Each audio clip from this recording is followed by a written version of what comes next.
Seventh class mathematics chapter 1 పూర్ణ సంఖ్యల ధర్మాల నుంచి చూడబోతున్నాం. ఓకే, 6వ తరగతిలో పూర్ణాంకాలు 0, 1, 2, 3 ధర్మాల గురించి నేర్చుకున్నాం. ఈ తరగతిలో 0 +or-1 +or-2 పూర్ణ సంఖ్యల ధర్మాల గురించి చర్చిద్దాం. పూర్ణ సంఖ్యలు అంటే పూర్ణాంకాలు మరియు రుణ సంఖ్యలు, అంతే కదా. పూర్ణ సంఖ్యల్లో సంకలన ధర్మాలు. సమృద్ధ ధర్మం చూడండి. కింది పట్టికలో సంకలనాన్ని పరిశీలించి పూరించండి. ప్రవచనం 5 + 8 ఎంత? 13. మొత్తం ఒక పూర్ణాంకం. 6 + 3 9, అది కూడా పూర్ణాంకమే. 13 + 5 18, అది పూర్ణాంకమే. 10 + 2 12 పూర్ణాంకం. 2 + 6 పూర్ణాంకం. 2 పూర్ణాంకాలు మొత్తం ఎల్లప్పుడూ పూర్ణాంకమే అవుతుందా? ఇది సత్యమని మీరు గ్రహించగలరు. కావున పూర్ణాంకు సంకలనంకు సమృద్ధ ధర్మం వర్తిస్తుంది. అయితే పూర్ణ సంఖ్యల సంకలనము కూడా సమృద్ధ ధర్మం వర్తిస్తుందా లేదా? కింది పట్టికలో సంకలనాలు పరిశీలించి పూరించండి. 6 + 3 ఎంత? 9, ఇది పూర్ణ సంఖ్య. -10 + 2 -8, అది కూడా పూర్ణ సంఖ్య. -3 + 0 -3 పూర్ణ సంఖ్య. -5 + 6 1 పూర్ణ సంఖ్య. -2 + -3 -5 పూర్ణ సంఖ్య. 7 + -6 మొత్తం ఒక పూర్ణ సంఖ్య. ఎంత వాల్యూ? 1. 2 పూర్ణ సంఖ్యలు మొత్తం ఎల్లప్పుడూ పూర్ణ సంఖ్య అవుతుందా? 2 పూర్ణ సంఖ్యలు మొత్తం పూర్ణ సంఖ్య కాని ఉదాహరణ చెప్పగలవా? అది అసాధ్యం. కావున పూర్ణ సంఖ్యల సంకలనాలకు కూడా సమృద్ధ ధర్మం వర్తిస్తుంది. ఏబీలు మరియు ఏవైనా 2 పూర్ణ సంఖ్యలైన a + b కూడా పూర్ణ సంఖ్యే. స్థిత్యంతర ధర్మం వినిమయ న్యాయం అనమాట. కింద ఉదాహరణ చూడండి. 4కి 3 కలిపితే ఎంత? 7. 3కి 4 కలిపినా 7. అలాగే 3కి 5, 5కి 3 కలిపితే 8 వచ్చేది. 3కి 1 కలిపి 1కి 3 కలిపినా 4 వచ్చేది. కాబట్టి పూర్ణాంకాలను ఏ క్రమంలో కలిపినప్పటికీ వాటి మొత్తాల్లో ఏమైనా తేడా ఉందా? లేదు. కాబట్టి తేడా ఉండేలా పూర్ణాంకాల కూడికి జతను రాయలేము. కావున పూర్ణాంకాల సంకలనాలకు స్థిత్యంతర ధర్మం వర్తిస్తుంది. కింద ఉదాహరణలు గమనించి పూరించండి. 5 + -6 -1 -6 + 5 -1 5 + 5 6 = 5 6 + 5 = -1. -9 + 2 -7. 2 + -9 -7. అలాగే -4 + -5 -5 + -4 రెండు కూడా -9. 2 పూర్ణ సంఖ్యల సంకలనంలో వాటి క్రమం పరస్పరం మార్చినప్పుడు వాటి మొత్తాల్లో ఏమైనా తేడా ఉందా? ఏం లేదు. కావున పూర్ణ సంఖ్యల సంకలనంలో స్థిత్యంతర ధర్మం వర్తిస్తుంది. అంటే ఏబీలు ఏవైనా 2 పూర్ణ సంఖ్యలు అయితే a + b = b + a. ఇప్పుడు సహచర ధర్మం చూడండి. 2 + 3 + 4 అంటే 2 + 3 + 4 9. 2 + 3 + 4 అది కూడా 9. అలాగే -2 + 3 + 5 -2 + 3 + 5 అది కూడా 6. మీరు ఏ రకంగా కలిపినప్పటికీ వాటి మొత్తంలో ఫలితంలో ఎటువంటి తేడా లేదు కనుక పూర్ణ సంఖ్యల సంకలనాలకు సహచర ధర్మం వర్తిస్తుందని చెప్పవచ్చు. అంటే ఏ, బి మరియు సిలు ఏదైనా 3 పూర్ణ సంఖ్యలైన a + b + c = a + b + c. కింది వాటిని సత్యాలు కదా పరిశీలించండి. 2 + 5 + 4 2 + 5 + 4 ఒకటే. 2 + 0 + 4 2 + 0 + 4 రెండు కూడా ఒకటే. పూర్ణాంకాల సంకలనాలకు సహచర ధర్మం వర్తిస్తుందా? మరో 2 ఉదాహరణలతో వివరించండి.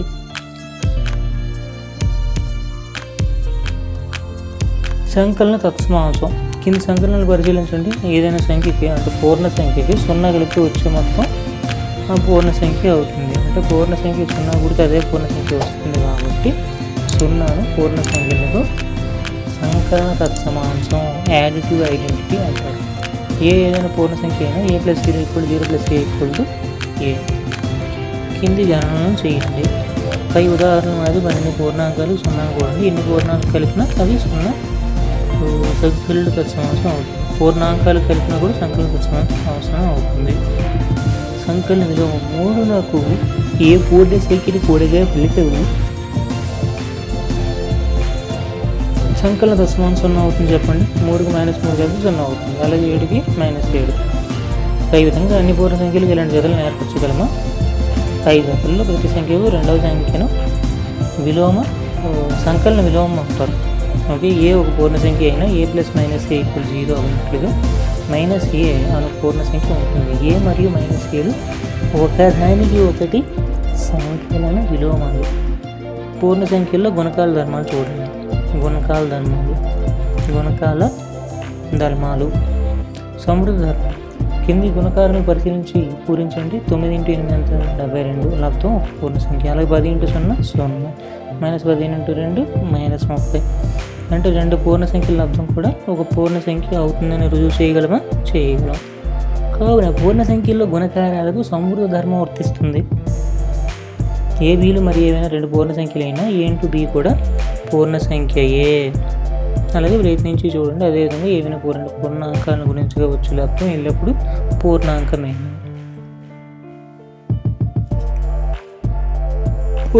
ఎందుకంటే రెండు ధన సంఖ్యలే కదా, ఎప్పుడు ధన సంఖ్య వస్తుంది లబ్ధం తర్వాత కూడా. స్థిత్యంతర ధర్మం. పూర్ణాంకాలలో గుణకారానికి స్థిత్యంతర ధర్మం వర్తిస్తుందని తెలుసు కదా. పూర్ణ సంఖ్యలకు కూడా ఈ ధర్మం ఉందా అంటే -5 × 2 -2 × 5 అవుతుందా?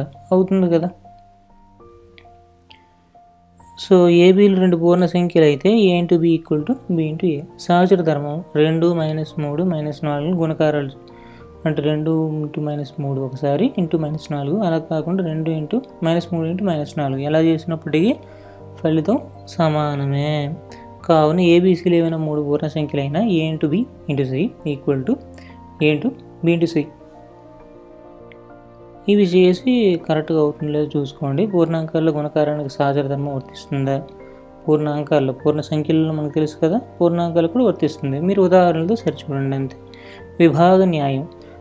9 × 10 + 2 = 9 × 10 + 9 × 2 అని మనకు తెలుసు. అందుచే పూర్ణాంకాల్లో గుణకారం సంకలనం పైన విభాగ న్యాయం పాటిస్తుందనడం సత్యం. కావున పూర్ణ సంఖ్యలు కూడా ఈ ధర్మం ఉందా? మరి ఉన్నట్టేగా, చూసుకోండి కావాలంటే.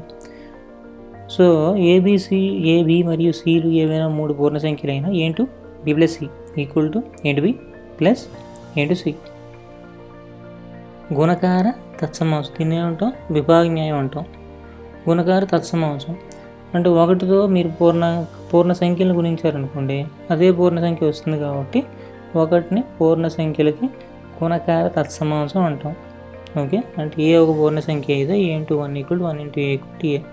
సున్నాతో గుణకారం. సున్నాతో గుణించినప్పుడు వచ్చేది సున్నాయే కదా. సో ఏదైనా పూర్ణ సంఖ్యకు సున్నాచే గుణించిన వచ్చు లబ్ధము 0. అలాగే కింది వాటిని సరిచూసి టిక్ పెట్టండి. మరి నాకు ఎలా తెలుస్తుంది కరెక్ట్ కాదని? ఇది చూడండి. 18 × 7 + -3 = 18 × 7 + 18 × -3. ఇది కరెక్టే అంటే ఇది కరెక్టే. -21 × -4 + -6 = -21 × -4 + -21 × -6. ఇది కూడా కరెక్టే. ఏ ఒక పూర్ణ సంఖ్య అయినా -1 × ఏ యొక్క విలువ ఎంత అవుతుంది? -a అవుతుంది. అది కూడా రాయాలి మనం, రాయక్కర్లే. -1 ఏ పూర్ణ సంఖ్య యొక్క లబ్ధము 5 అగును. -5 -5తో -1 గుణిస్తే 5 వస్తుంది, అంతే కదా. సరైన ధర్మాలను ఉపయోగించి కింది వారిని గణన చేయండి. ఇక్కడ చూడండి, -48 మనం కామన్ తీయచ్చు కదా. కామన్ తీసారనుకోండి, -36 +26 అంటే -10 మిగులుతుంది కాబట్టి మనకి వచ్చేది 480 అంటే 480 పూర్తిగా అంటే డిస్కౌంట్ లేదని చెప్తున్నా. ఓకే, రెండవది చూస్తే మీకు ఏమనిపిస్తుంది? సరైన ధర్మాలు వాడమన్నారు కదా.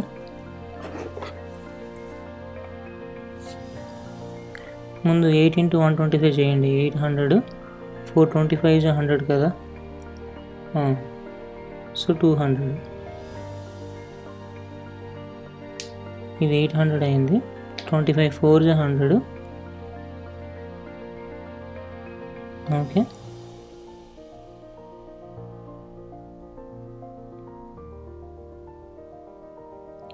100 + 800 అంతే కదా.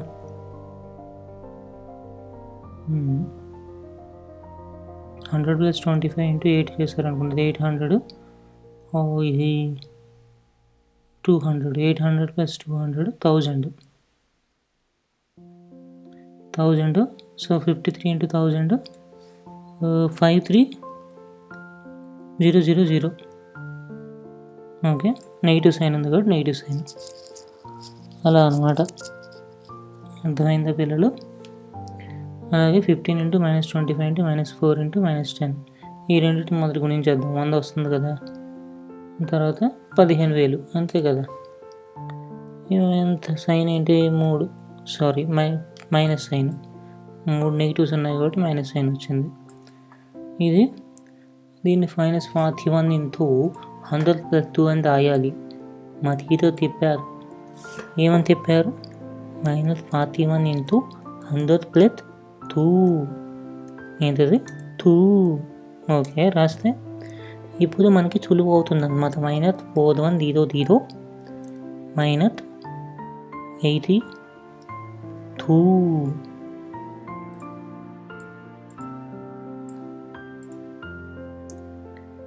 -4182. ఇది ఆన్సర్.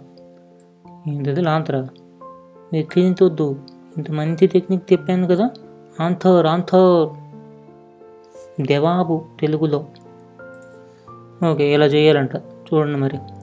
ఇక్కడ 625 కామన్ తీయండి. 65 - 35 ఎంత? 30. ఓకే, సో ఇప్పుడు దాన్ని 3 చేతి గుణించాలన్నమాట. 3 చేతి దీన్ని గుణిస్తే ఎంత మిగులుతుంది? 3 5 15, 1 3 6 7, 3 6 18. ఇక్కడ 0 ఉండిపోయింది కాబట్టి 18,750. ఓకే, ఇది ఇలాగ మనం గుణిస్తేనే ఈజీగా వస్తుంది అనుకుంటా, అంతే కదా. 50ని 100/2 అని రాస్తే అప్పుడు ఇది అవుతుంది. 700/2 T50 -14, T50 -10, T40 -4, T30. ఏంటది? T30 రాయి బాబు, ఎందుకు వచ్చింది? 336. ఓకే, అదంట. అలా చేయండి. మరి ఇది -17, మైనస్ ఇంటూ మైనస్ ప్లస్ అవుతుంది కాబట్టి మైనస్లు పట్టించుకోవద్దు. అది 30 - 1 అని రాయండి. 29ని ఇది 510 అవుతుంది. -17 కదా. 510 - 17లో ఫస్ట్ 10 తీసేస్తారు, అంటే 500 - 7 అవుతుంది. ఇప్పుడు 7 తీయండి, అంటే 493. 493, అదే చెప్పాను నేను కూడా. 493 అనే చెప్పాను, కంగారు పడద్దు.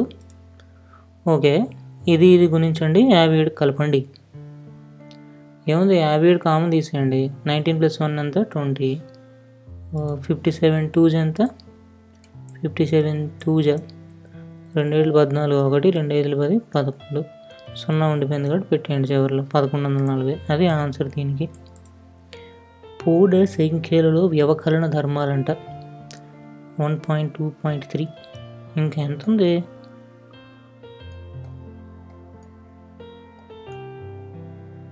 అభ్యాసం 6 కూడా ఉందంట ఇక్కడ. సరే, ఇది ఇక్కడతో ఆపేద్దాం. అభ్యాసం 5తో 1.2.3 నుంచి తర్వాత సెషన్లో చెప్పుకుందాం. అంతవరకు సెలవు.